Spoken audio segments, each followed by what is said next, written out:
Hey, my name's Steph, yogionline.co.uk. So I wanted to share a bit about what Kundalini Yoga is and what to expect when you come to a live stream class or when you go to one of my video replays on my website. So this yoga, it's for everybody, and I think that's the most important point. You don't have to be flexible, and we don't do lots of stretching, so that often comes as a bit of a surprise to people. You will recognize some of the positions from a classic yoga class, but the magic of Kundalini is the main elements we work with, including working with the meridians that some of you familiar with traditional Chinese medicine might recognize, and also from the yogic nadi system of energy flow through the body. So the magic of Kundalini is in its elements, and the elements consist of breath work, movements, mudra, which is hand positions, mantra, which is certain sounds chanted, and meditation. Those are the kind of main components of a Kundalini class.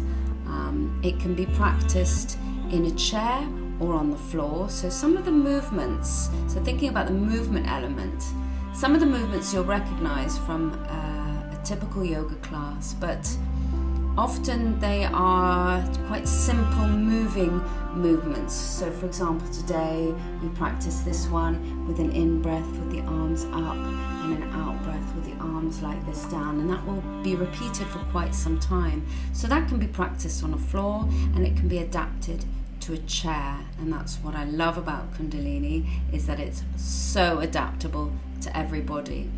Any element of the practice can be dropped if it feels uncomfortable within the practice. So if you're doing if we're doing a vigorous breath and that's feeling too much for you, you can just drop it into a simple, long, deep yogic breath.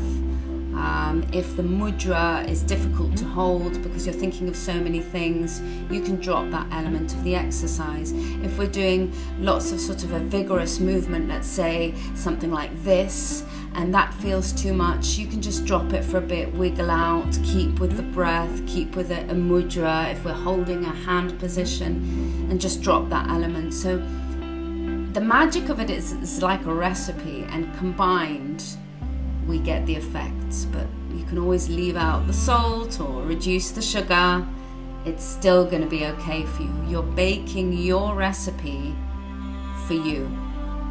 And there is an incredible alchemy in the elements of a Kundalini yoga practice.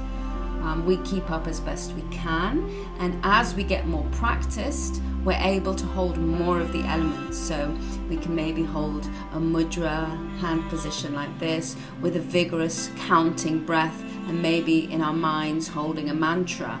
That could be something which at first feels like, oh, but as we get practiced, we're able to really go for the fullness of the experience.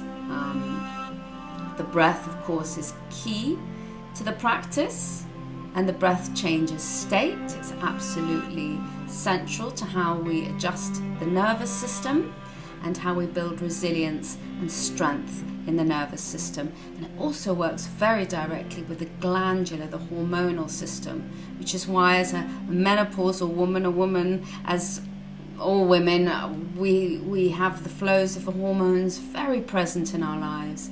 And if we can gain some kind of regulation of those flows, gosh, it really helps, and I can certainly attest to that. So that's it really. I wanted to just introduce to you the power of the combination of all the elements of a Kundalini yoga class.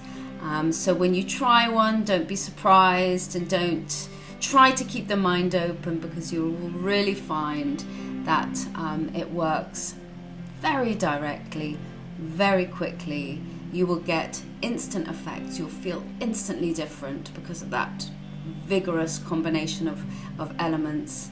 And on the long term, you build up incredible resilience. So ask me anything about it if you wish.